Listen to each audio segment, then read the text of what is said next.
We're here with Walid Shoebat, former Palestinian terrorist, author, and lecturer about the threat of Islamic Sharia doctrine here in America and the West.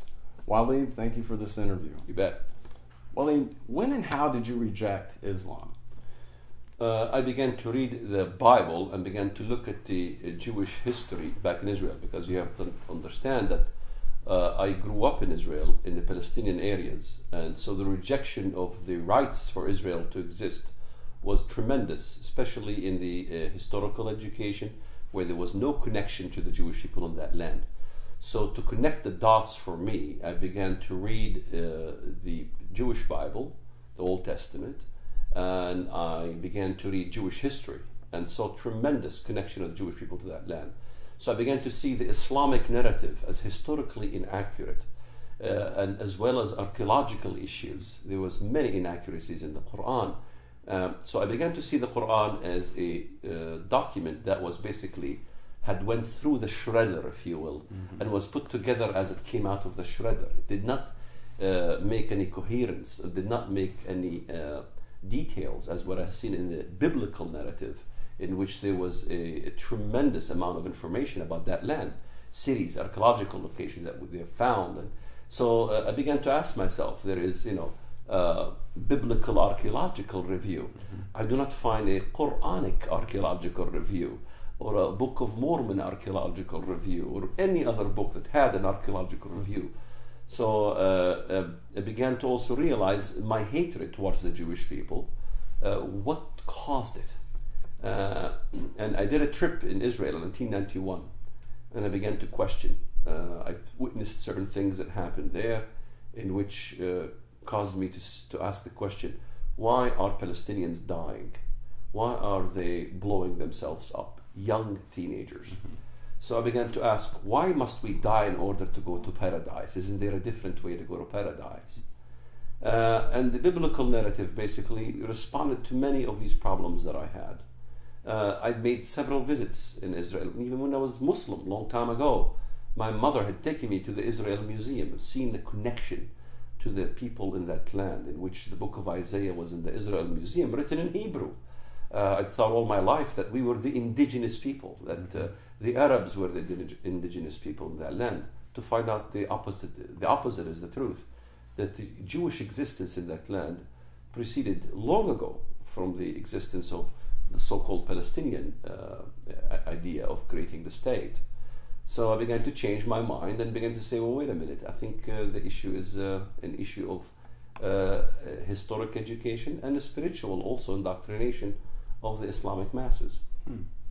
Can you explain why Islamic law demands the murder of former Muslims like yourself, and why it should concern non-Muslims here in America? Well, it's very clear in the Quran, although many apologists of Islam try to deny it.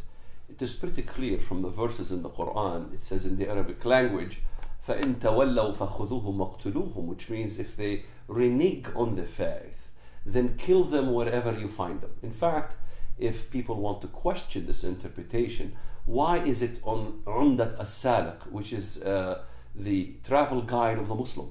You will find the same instruction. If your children leave the religion of Islam, kill them. There is, in fact, many honor killings of Muslims, of ex-Muslims. In fact, the issue of honor killing does not encompass only moral issues. It encompasses also family members who renege or leave the faith.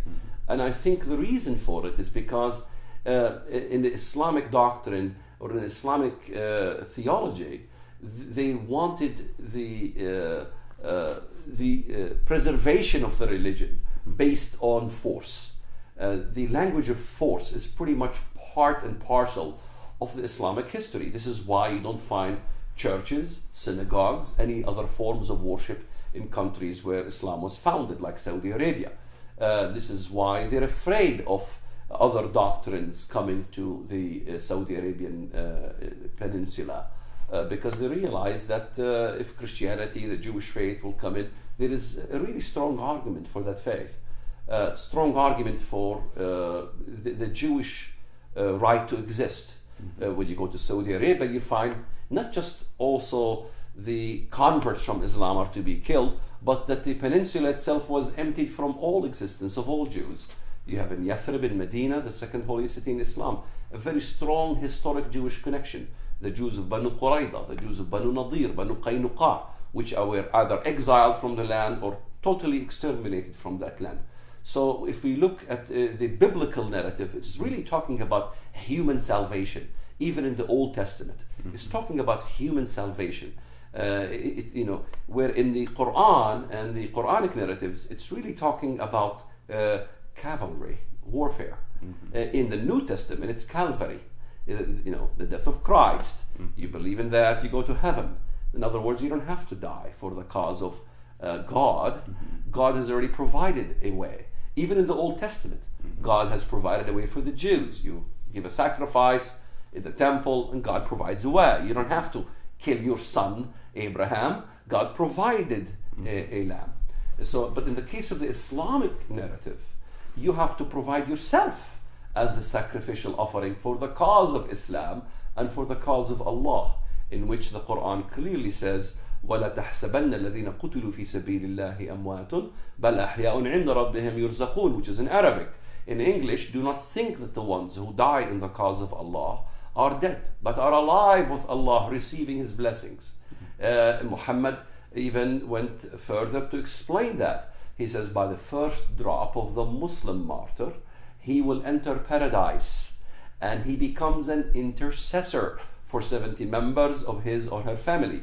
So in the biblical narrative, intercession comes through blood of an animal in the Old Testament, and in Christ for the Christians in the New Testament. Yet in the Islamic narrative is by you death your own self. So when I read the biblical narrative, I says, well, okay, I became Christian. God provided His Son to die for me. I don't have to shed my son's blood to die or shed my own blood to die. And this is the part that many Westerners don't consider in why terrorism arises and why many Muslims want to die by the droves in Iraq and in Afghanistan, why Muslims want to blow themselves up, why terrorism exists, why are mothers elated when their sons die in battlefield. And the reason is because the concept of salvation from the biblical narrative and the Quranic narrative, they are really the Quran and what it says is really the antithesis of what the Bible provided. Now, as a Christian, what is your message to Christian leaders in America regarding Islam's war against the Jews and Christians? Well, for the Christian leaders, well, any Christian believes in the Bible, we got to go back to the narrative in the Bible. And if we look at the Bible, we find out that all the nations that God deals with in the ends of days are really Islamic today. If we go to Isaiah 19 verse 1, the Lord comes riding in a swift cloud and is going into Egypt. He will go to fight in Egypt. So even if you look at the Messianic narrative from the Jewish Old Testament perspective, what Jews believe when the Messiah comes, and they do have the concept of the Messiah. We argue over first or second visit, but nevertheless, the battles is over Jerusalem and the surrounding nations. They are all Islamic, and they are really now set on destroying Israel. You had Ahmadinejad, and now we see Turkey rising. So my message to the Christian leaders in this country is to really begin to study the biblical narrative in what God had stated about the problem. And the problem is the rise of Islam. And it is a major problem because it undermines all the Judeo-Christian heritage that we've had in this nation, as well as other European, Western nations, even all the way to Australia. It's a major threat. Now, terrorist groups like the Muslim Brotherhood openly admit their goal is a Sharia-compliant America by any and all means necessary. Please explain this doctrine and why the American government and the American people, frankly, should take this threat extremely seriously. All right. When we talk about the Muslim Brotherhood, and when you mention that this is a terrorist organization, from the government perspective, they don't view the Muslim Brotherhood as a terrorist entity. The American administration, the Secretary General, all these tend to, when they view the Muslim Brotherhood, they tend to examine and categorize the Islamist world into two different divisions. If they don't commit an explosive act, then they're not a terrorist organization. So officially, the American government does not look at the Muslim Brotherhood as a terrorist organization. However, the Muslim Brotherhood of Egypt is the umbrella, is the mother, if you will, of all the terrorist organizations that comes from the Sunni perspective. But it is a major threat to the West, because if you look at the Muslim Brotherhood's manifesto, their idea is to destroy the American government from within, to destroy their house, as they say it. And it's about 20-page manifesto. Every American should read. It's very interesting. And from that umbrella, Al-Qaeda was born, Hamas was born, Islamic Jihad was born, all throughout, also even all the way to India. You would have this concept of establishing Sharia law.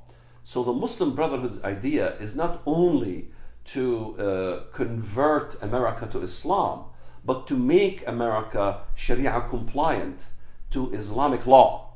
So when we look at jihad itself, most Westerners tend to think of only the explosive act, the bombing act. That's a big major mistake, because Osama bin Laden, when he commits a terror attack in the West, he wants something. And rarely do the Americans, if you ask the regular Joe on the street, you say, what does Osama bin Laden want? Oh, he wants to destroy America. Well, that's not really, quote, true. He wants to punish America, to force America into something. What is that something? Most Americans don't know. But they need to begin to know. What he wants is to establish Sharia law in America. This is the desire of Faisal Abdul Rauf, who's really has the same mentality as the Muslim Brotherhood, to make the West Sharia compliant. In fact, he talks about that in much of the Muslim and Arabic media. If you go to the Arabic language, you will unravel all these things. They want America to become a Sharia compliant country.